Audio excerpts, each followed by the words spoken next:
बिस्मिल्लाहिर्रहमानिर्रहीम। अस्सलामु अलैकुम। वेलकम टू माय चैनल कहानी स्टेशन। इंसान की ज़िंदगी में कुछ वाक़यात ऐसे होते हैं जो इंसान की ज़िंदगी पर गहरे असरात और गहरे नक़ूश छोड़कर जाते हैं। कुछ वाक़यात तो ऐसे होते हैं जिनको सुनकर लोग मुश्किल से ही यकीन करते हैं, मगर ऐसे वाक़यात सच होते हैं। एक ऐसा ही वाक़या सुने जो कि हमारे दोस्तों के साथ पेश आया। ये बात काफ़ी पुरानी है, जब हम सब दोस्त शाम को ग्राउंड से वापस आकर अपने मोहल्ले में जमा हो जाते तो खूब महफिल लगाते। एक दिन हम रात का खाना खाकर घर से निकले तो दोस्तों ने बोला, आज जुमेरात है और आज जिन भूत और चुड़ैलों का दिन है। मैं जिन भूतों पे यकीन तो रखता था, पर कभी इनके आमना सामना नहीं हुआ, तो मैं इसकी बात सुनकर हंस दिया। इसने मेरी तरफ गुस्से से देखा और बोला, ये जो गांव से बाहर खेतों में जामन का दरख्त है, इस पे आज जिन भूत आएंगे। अगर नहीं यकीन तो तुम सब मेरे साथ जाकर देख लो।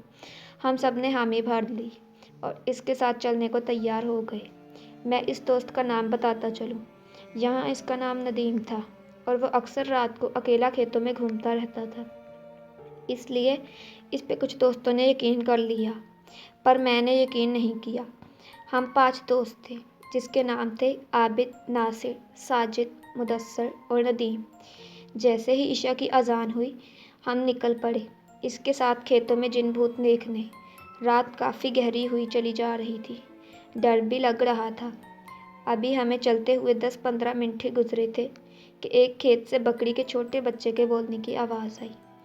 आबिद ने बोला, रुको, यहाँ पास से किसी जानवर की आवाज़ आ रही है। सब रुक गए और खामोशी से आवाज़ सुनने का इंतज़ार करने लगे कि किसी तरफ से आवाज़ आ रही है। अभी थोड़ी देर ही गुजरी थी कि बकरी के बच्चे की आवाज़ दोबारा सुनाई दी।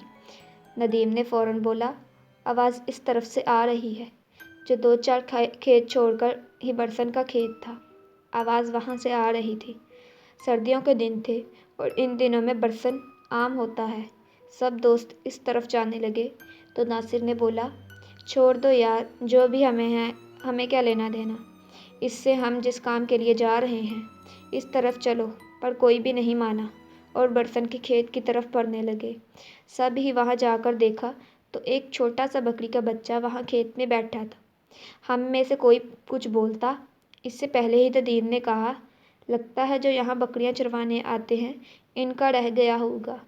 इसको उठा लो, सुबह पता लगा कर वापस कर देंगे। सब ने इसकी बात से इत्तफाक किया और ऐसा ही किया। हाँ, इसको हमने उठा लिया और अपनी मंजिल की जानिब बढ़ने लगे।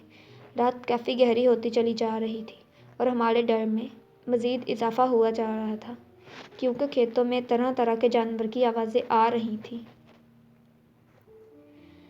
मुदस्सर बोला, हमको वापस जाना चाहिए, आगे बहुत ख़तरा है। सब इस पे हंसने लगे और इसको डरपोक कहने लगे। खैर, वह खामोशी से इनके साथ चलता रहा। फिर रास्ते में हमें सीटी की आवाज़ आना शुरू हो गई। सब रुक गए और एक दूसरे की तरफ देखने लगे।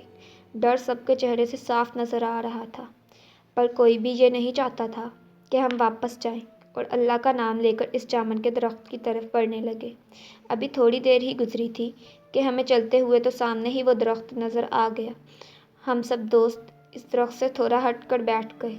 सबसे पहले तो मुदस्सर ने बोला, इस बकरी के गले में कोई रस्सी वगैरह डाल दो ताकि ये कहीं इधर उधर ना चली जाए। सब दोस्त रस्सी ढूंढने लगे और जल्दी ही एक छोटी सी रस्सी मिल गई। इसको हमने इसके गले में डाल दिया और रस्सी नासिर को पकड़ा दी और सबकी नज़रें इस दरख्त पे जमी थीं। 10-15 मिनट ही गुजरे थे कि इस जामुन के दरख्त के ऊपर से एक बारीक सी लाल रंग की लाइट नज़र आई। वो लाइट इतनी बारीक थी और इतनी तेज़ थी, यहाँ बताना मुश्किल है। वो लाइट कभी दरख्त पे जाती, कभी दरख्त से नीचे आती।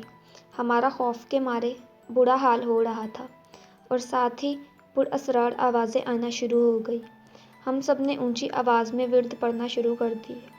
कुछ दोस्त तो वहाँ से भागने के लिए तैयार थे। हमने रोक लिया इनको। फिर सब ने ही महसूस किया कि लाइट अब हमारी तरफ बढ़ रही है। जब सब ने ये मंजर देखा तो वहाँ से भागने में ही बेहतरी समझी और इतनी स्पीड से वहाँ से उल्टे पाँव दौड़े اور ہمارے پیچھے اتنی خوفناک آوازیں بلند ہو رہی تھیں۔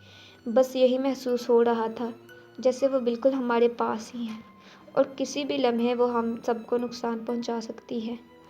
ہم نے ہمت نہ ہاری اور بھاگتے رہے، ورد کرتے رہے اور واپس گاؤں آ کر سانس لیا۔ جب ہم سب گاؤں کی حدود میں پہنچ گئے تو مدثر نے ناصر کی طرف دیکھا اور پوچھا، آپ کے پاس بکری کا بچہ تھا، وہ کہاں چھوڑ آئے؟ اس نے ہاتھ کی طرف دیکھا تو اس کے ہاتھ میں صرف رسی تھی۔ اس نے بولا کہ جب ہم وہاں سے بھاگ رہے تھے تو یہ صرف رسی ہی تھی، بکری کا بچہ کدھر گیا اس کو کچھ معلوم نہیں۔ جب وہاں سے واپس دوڑے تو وہ بکری کا بچہ وہاں ہمارے ساتھ نہیں تھا، صرف یہ رسی ہی تھی۔ کیا وہ سچ میں بکری کا بچہ تھا یا کوئی اور مخلوق تھی؟ سب دوستوں نے کہا، جو بھی تھا ہم صبح صبح وہاں جا کر ضرور دیکھیں گے۔ جب صبح ہوئی تو کوئی بھی وہاں جانے کو تیار نہیں تھا سوائے ندیم اور مدثر کے۔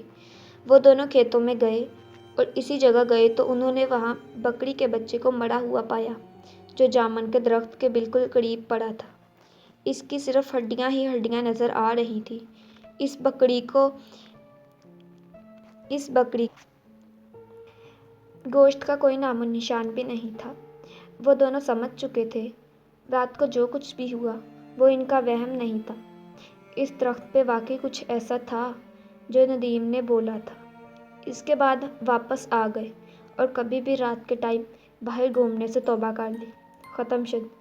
دوستو، اگر آپ کو ہماری کہانی پسند آئی ہو تو لائک کریں، کمنٹ کریں اور زیادہ سے زیادہ شیئر کریں۔